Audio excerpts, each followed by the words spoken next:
আসসালামু আলাইকুম এভরিওয়ান, আমি ফাবিয়া ওয়েলকাম করছি আমার একটি নতুন ভিডিওতে। আজকের ভিডিওতে আমি দেখাবো যে কিভাবে আপনারা ঝটপট বাসাতে বার্গার তৈরি করতে পারবেন। আর এরই সাথে বার্গার দিয়ে খাওয়ার জন্য যে সস প্রয়োজন বা বার্গারে আমি যে সসটি ব্যবহার করব মেয়োনিজ সস, সেই সসের রেসিপিটাও আপনারা এই ভিডিওতে দেখতে পারবেন। চলুন তাহলে ভিডিওটি শুরু করা যাক। প্রথমে আমি মেয়োনিজটা বানিয়ে নিব। মেয়োনিজ বানানোর জন্য ব্লেন্ডারের জারের মধ্যে একটি ডিম ভেঙে নিলাম। এরপরে এর মধ্যে কিছুটা তেল ঢেলে দিব। তারপরে ডিমের গন্ধটা দূর করার জন্য এর মধ্যে 2 টুকরো রসুনের কোয়া দিয়ে দিব।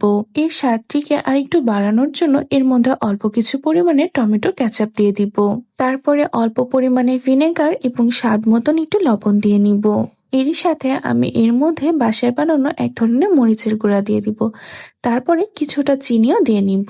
এরপরে আমি সম্পূর্ণ মিশ্রণটি ব্লেন্ডারে দিয়ে ভালো মতন ব্লেন্ড করে নিব। আর কিছুক্ষণ পর পরই এর মধ্যে অল্প অল্প করে তেল অ্যাড করব।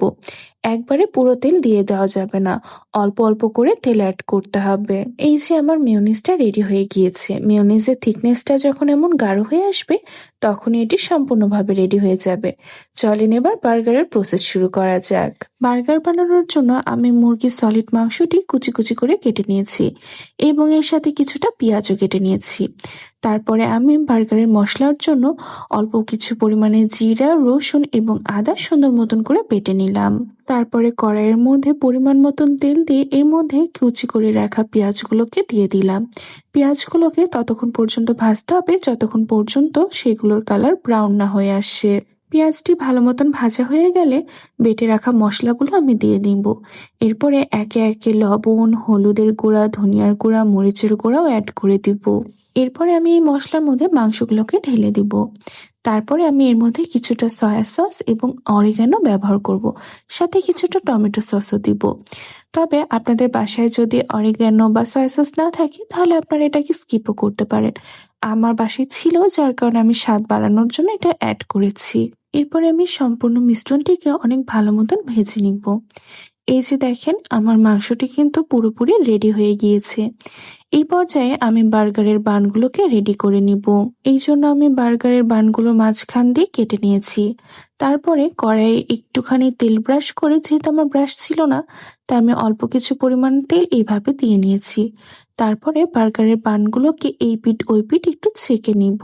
বানগুলোকে ভালো করে ছেঁকে নেওয়ার পরে এই পর্যায়ে আমি আগে থেকে তৈরি করে রাখা মেয়োনিজগুলো বানগুলোর উপরে দিয়ে দিব। তারপরে এর মধ্যে কিছুটা টমেটো সসও অ্যাড করে নিব। ভালো মতন বানের সাথে সসগুলোকে মিশিয়ে এর উপরে আমি মাংসগুলো দিয়ে দিব। আর তারপরে 2টা বান এক জায়গায় করলে রেডি হয়ে গেল আমার বার্গার। এইভাবে আমি বাকি বার্গারগুলোকে রেডি করে নিব। সব বার্গারগুলো রেডি করে ফেলার পরে এবার আমি আবারও কড়াইয়ের উপরে এই বার্গারগুলো দিয়ে ভালো মতন এপিট ওপিট ছেঁকে নিব। আর একটু চাপ দিয়ে দিয়ে ছেঁকে নিব যাতে করে উপরটা একটু ক্রিস্পি হয়। এই যে দেখছেন, আমি একটু পোড়া পোড়া করে ভেজে নিয়েছি যাতে করে বার্গারটি খেতে অনেক বেশি ভালো লাগে। আর এইভাবে আমি সমস্ত বার্গারগুলোকে ছেঁকে নিব। এই দেখেন, আমার সমস্ত বার্গার রেডি হয়ে গিয়েছে। এই বার্গারটি কিন্তু খেতে অনেক বেশি মজা লাগবে।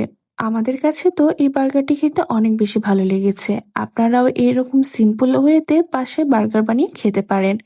আর আজকের ভিডিওটি ছিল এই পর্যন্তই। দেখা হচ্ছে আবার নেক্সট ভিডিওতে। আল্লাহ হাফেজ।